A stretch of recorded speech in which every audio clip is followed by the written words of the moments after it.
जय जगन्नाथ। मकर संक्रांति बा मकर पर्व यह सारा भारतवर्ष रे पालन करा जाए। यह ओडिशार एक बड़ पर्व अटे। भारतीय धार्मिक परंपरा रे मकर संक्रांतिर विभिन्न प्रांतर विभिन्न नाम रे पालन कराई थाए। ओडिशा रे मकर संक्रांति और आदिवासी मानक मध्य रे टुसु पर्व बोली कहा जाए थाए। आंध्र तेलंगाना रे पोंगल और पोदा पांडुगा बोली कहा जाए थाए। आंध्र प्रदेश तेलंगाना छड़ा तमिलनाडु रे पोंगल, आपण केरल रे यह मकर संक्रांति, कर्नाटक रे सुगही, महाराष्ट्र रे माघी और हलदी कुंकुम पर्व बोली कहा जाए थाए। पश्चिम बंग रे यह पुषणा, आसाम मेघालय तथा पूर्वांचल रे माघ बिहु और भोगली बिहु बोली कहा जाए थाए। बिहार मध्य प्रदेश छत्तीसगढ़ रे यह दही तुरा तिल संक्रांति बोली कहा जाए थाए। यार बौद्ध अवलंबी और बौद्ध धर्मर लोक मैंने पर्वटी को पालन करथांती।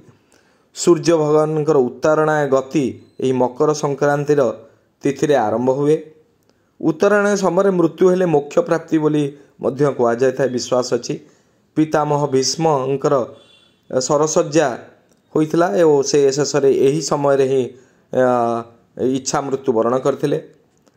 तो यही मकर संक्रांति शैव धर्मर लोक मानक पई मध्य बड़ पर्व अटे। आपण जानुथिबे यह सारा भारत रे बहुत आडंबर रे पालन करा जाय थाए। एही पर्वर माहित्म्य बहुत अछि। कथारे अछि जदि एही धरणी माँ को आमे शांति रखिबा ताले निश्चित भावे एही पर्वटी आपणक पई फलप्रद हबो।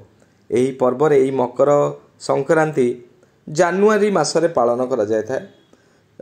यह प्राय से जानुआरी 14 तारिख रे पड़ी थाए। मकर संक्रांति बा मकर पर्व ओडिशार बालेश्वर, मयूरभंज, केउंझर एपट एरिया रे बहुत बड़ आकार पालन करा जाए।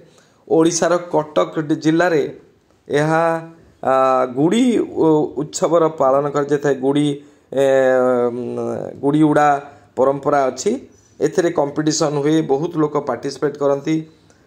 गुड़ी पर्व मध्य एटा को कही मकर संक्रांति रे घरे यह भोग आकार रे आमर चाउल, नुआ अरुआ चाउल, कदली, छेना, गुड़ यह चकटा हुई एक मकर चाउल हुए।